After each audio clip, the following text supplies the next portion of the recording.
Babanuki, King, Queen et les autres pirates sont en train de crier de douleur. Je restais enveloppé pour une raison, s'exclama l'amiral Ryokugyu.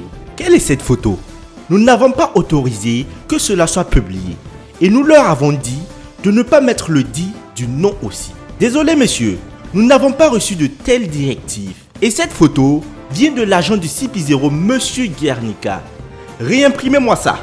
On ne peut pas laisser une telle chose à la vue du monde entier. Mais monsieur, nous ne pouvons pas contacter l'imprimerie. Qu'est-ce qui est en train de se passer? Qu'est-ce qui est en train de se passer?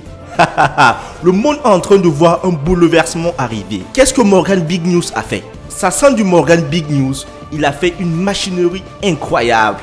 Alors, le chapitre 1053 se nomme les nouveaux empereurs. Salut les pirates, paix et fortune sur vous. On se retrouve aujourd'hui pour le résumé complet du chapitre 1053. Si vous avez raté des détails, alors vous êtes au bon moment et au bon endroit. On va récapituler ce chapitre et on va voir ce qui s'est passé. Bref, c'est énorme, je me laisse emporter. Donc sans plus tarder, je balance la sauce pour qu'on puisse voir ce qui s'est déroulé.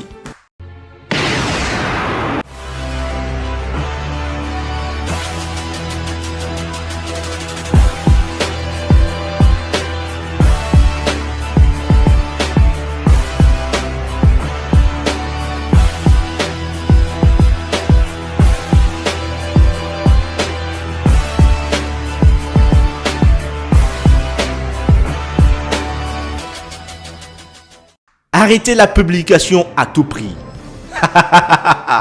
Morgan Big News est en train de rire. Vous voulez arrêter ma publication? Regardez cette apparence mystique. Rependez-moi ça dans tous les coins, mes travailleurs. Le dernier message des agents du CP Awano avant que nous ne perdions contact était: c'est le bateau de Big Mom. Donc c'est à ce niveau que les mecs ils ont perdu contact et ils ne savaient pas ce qui allait se passer. Et là, comme par magie, les deux empereurs sont tombés. Comme si j'allais les laisser manipuler l'information maintenant. Dans ce monde en perpétuel changement, il faut avoir les bonnes nouvelles. Les faits sont les plus intrigants et on va décortiquer cela en profondeur. Je me lasserai jamais d'avoir ces nouvelles. L'empereur Kaido et l'impératrice Big Mom ont été vaincus. Ça a pris peu de temps avant que le monde soit pris par ces énormes informations. Les trois capitaines pirates, Monkey D. Luffy, Eustace Capitaine Kidd et Trafalgar Law sont parvenus à vaincre deux des empereurs qui faisaient leur loi sur les mers depuis des décennies. Et ainsi, le gouvernement a placé une prime de 3 milliards sur chacune de leurs têtes. Une somme exceptionnelle. Alors, cela vient étayer ce que j'étais en train de cogiter dans ma tête. Pour nous lecteurs, on trouve que les 3 milliards de berry sont insensés et disproportionnés pour les trois. Mais mettez-vous à la place de la marine. La marine n'a pas les informations sur le fruit de Nika. C'est le gouvernement mondial qui a les informations. Donc, dissociez les deux entités. La marine ne sait pas ce qui s'est réellement produit.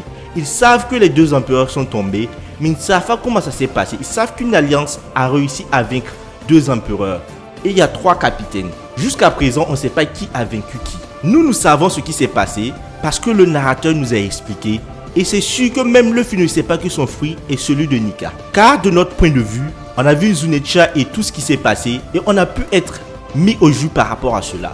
Mais tous ceux qui sont en train de vivre l'histoire ne sont pas au courant. C'est après qu'ils sauront ce qui s'est passé, hormis le gouvernement mondial. Donc pour la marine, c'est assez logique de mettre une prime de 3 milliards de berry aux trois capitaines qui ont été à la tête de l'alliance qui a fait chuter les deux empereurs. Donc de prime abord, on pourrait penser que cette prime n'est pas logique, mais c'est une question de point de vue. Après cela, on va directement au don. Boss, c'est 3 milliards de berry. C'est incroyable. Et où est-ce que va Kidd? Son expression a totalement changé. Probablement à la capitale des fleurs. Exactement. C'est ce que je m'attendais à ce qu'il fasse. Nous y allons aussi. J'ai entendu dire qu'il y avait une fête aujourd'hui. Parfait timing. Allons fêter ça. Au niveau de la page 6, on voit les servantes qui sont en train de s'exprimer. Donc là, clairement, au niveau de la page 6, c'est la fête. De la page 6 à la page 7, c'est une question de fête. Ils sont en train de se réjouir. Donc je vais vous épargner tout cela car c'est pas très intéressant. On va directement au niveau de la page 8. Sous le château, Itetsu et Robin sont en train de mener une discussion. Êtes-vous intéressé, Nico Robin? Tengu-san, comment connaissez-vous mon nom? Ce sont mes collections. Ces poupées Kokeshi sont très mignonnes, n'est-ce pas, Robin-san? Pas vraiment. Pourquoi tes collections sont-elles ainsi? C'est ma salle secrète pour mon hobby. Et aussi où j'ai été emprisonné durant plusieurs années. Emprisonné? Qui êtes-vous exactement? N'êtes-vous pas un forgeron? Faire des sabres est un domaine dans lequel je suis doué, mais c'est juste un hobby, puisque la politique est vraiment lassant. Mon nom est Kozuki Sukiyaki, le père de Oden Kozuki. Mais c'est une révélation de malade mental. Qu'est-ce que ce mec foutait depuis tout ce temps?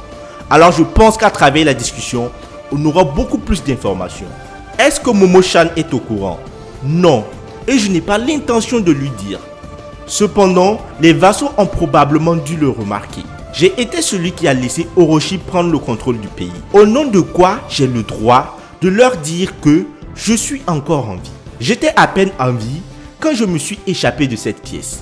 Mais Oden était déjà mort et le pays avait déjà changé. J'ai tout de suite pensé à commettre le seppuku. Tengu-san, ne dites pas ça. À la page 10, Robin continue. Il devrait être ici dans ce pays. Quoi? L'arme antique Pluton. Le poneglyphe dans le royaume d'Alabasta disait que, en effet, il y a un poneglyphe ici. Et il y a l'arme antique. On s'arrête là, on n'a pas beaucoup plus d'informations. On repart à Udon, l'ancienne carrière des mines des prisonniers. Là où se trouvent les pirates aux 100 bêtes. Mais qu'est-ce qui est en train de se produire? Babanuki, King, Queen et les autres pirates sont en train de crier de douleur. Je restais enveloppé pour une raison, s'exclama l'amiral Ryokugyu. Je vous avais dit de ne pas le faire, pas vrai? Quelqu'un de mon rang ne peut pas se permettre de se faire battre par de simples commandants. Il est en train de traiter King et Queen de simples commandants. Là, mais franchement, tous ceux qui sont en train de dire que l'amiral peut les battre, même s'ils sont à leur prime. Imaginez-vous un amiral battre Sanji et Zoro? Je vous pose la question. Si vous trouvez cette réponse, alors vous allez trouver la réponse par rapport à cela. Je reste convaincu que les mecs ils sont pas à 100%. La marine n'a pas suffisamment d'hommes pour faire le ménage. Après cela, l'amiral Ryokugyu prend le Dendenmuchi et appelle les navires. Ne laissez pas Sakazuki savoir ce que je suis en train de faire. Au revoir. Et là, il coupe le Dendenmuchi. Pourquoi il ne veut pas que Sakazuki sache ce qu'il est en train de faire? Je pense qu'il a l'intention de capturer les pirates. Et là, on a l'amiral Ryokugyu qui est en train d'échanger avec le QG de la marine. J'adore sa façon de faire les choses d'une manière extrême.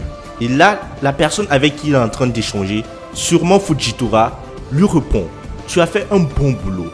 Et il dit: c'est ce que je veux qu'il me dise après que j'aurai ramené la tête du gamin. Ce qui veut dire que l'amiral Ryokugyu est là pour ramener la tête de Luffy. Il est là en infiltration et il pense réellement pouvoir battre Luffy, mais il va se faire éventrer. Il n'a pas toujours connaissance du fait que c'est Nika, mais il le saura très bientôt.